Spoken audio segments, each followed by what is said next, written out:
दोस्तों नमस्कार।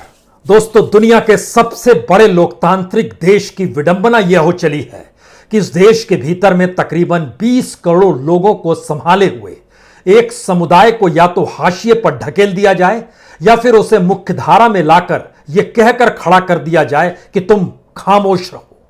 यानी तुम्हारी मौजूदगी इस देश की चुनावी राजनीति के भीतर कोई अहमियत नहीं रखती है, और अहमियत रखती है तो फिर दूसरी तरफ 80% लोग हैं और तुम्हारी स्थिति सिर्फ 20% वाली है। कमाल की परिस्थितियां हैं ये भारत के भीतर में, और शायद जब जब राजनीतिक प्रयोग एक नए तरीके से गुथना शुरू करता है तब तब इसे ही उस प्रयोगशाला की भट्टी में झोंक दिया जाता है। हम जिक्र इस देश के अल्पसंख्यक समुदाय या कहें मुस्लिम समुदाय का कर रहे हैं।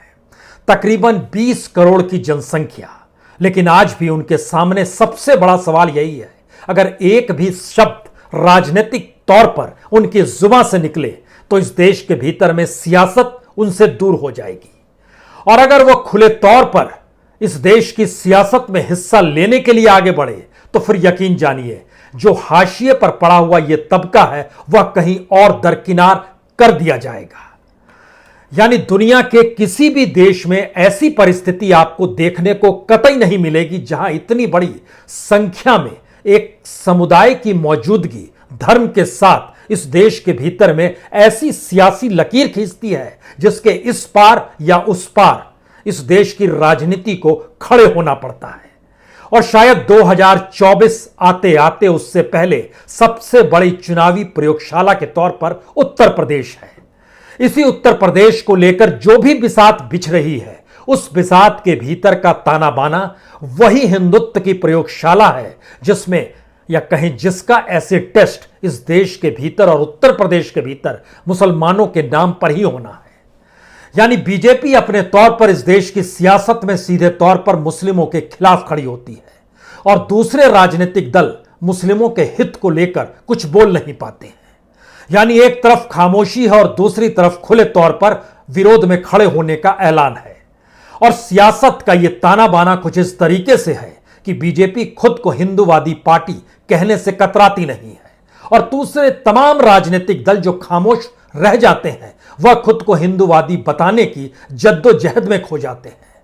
यानी इस देश के भीतर में संविधान या संविधान के मातहत लोकतंत्र की जो भी परिभाषा संविधान सभा से लेकर हर पार्लियामेंट और सुप्रीम कोर्ट के भीतर गढ़ी जाती है वो सारी परिस्थितियां कोई मायने बिल्कुल नहीं रखती है। दो मुद्दे इस दौर में उछलकर फिर से हमारे और आपके सामने खड़े हैं। एक है धर्मांतरण का मुद्दा, दूसरा है जनसंख्या का मुद्दा। और बहुत ही महीन लकीर इस देश के भीतर में यह कहकर खींची जाती है कि धर्म और धर्म को बदलने की जो जबरन प्रक्रिया होती है उसके मातहत शायद हिंदुत्व की लहर या हिंदुत्व का भाव इस देश के बड़े तबके में जाग जाए और वह सत्ताधारी दल के अनुकूल हो जाए। दूसरी तरफ इस बात का जिक्र है कि अगर जनसंख्या बढ़ती चली गई मुसलमानों की तो दूसरी तरफ संकट इस देश के भीतर हिंदुओं को लेकर हो जाएगा। तो क्यों नहीं उस विरोध को भी चुनाव के दौर में सामने पटल पर ले आ जाए। लेकिन सच क्या है इस देश के भीतर में? इस देश के इन पन्नों को खोलने से पहले एक चीज और जान लीजिए। एक भारत के भीतर में शेड्यूल कास्ट यानी दलित समुदाय भी है जिसकी संख्या भी इस देश के भीतर में तकरीबन 22 से 24 करोड़ है। मुसलमानों की संख्या तकरीबन 20 करोड़ हो चली है। यानी 138 करोड़ में 40-44 करोड़ की कोई अहमियत राजनीतिक तौर पर सत्ता को निर्धारित करने के लिए क्या बिल्कुल नहीं है। और सत्ता अगर बन जाए तो उसके बाद कानून व्यवस्था में उसकी भागीदारी बिल्कुल नहीं है। भारत के नौकरशाहों की टीम, भारत के भीतर तमाम प्रोफेशनल्स की टीम, किसी भी स्तर पर नौकरी करने वाले लोगों की पूरी संख्या, या फिर इस देश के भीतर में जो भी हुनरमंद है और उस हुनरमंद के आसरे जो भी रोजगार पाता है और जो शिक्षा पाना चाहता है उसके मद्देनजर हायर एजुकेशन यानी उच्च शिक्षा में भी इनकी पहुंच 3% से आगे नहीं बढ़ पाती है। यानी ये 20-20% के लोग या इनकी तादाद 3% की उपयोगिता ही जतला पाती है। और इसको जतलाने के पीछे भारत की राजनीति में इनका क्या योगदान है या फिर राजनीतिक प्रयोगशाला में इनका कोई योगदान नहीं है।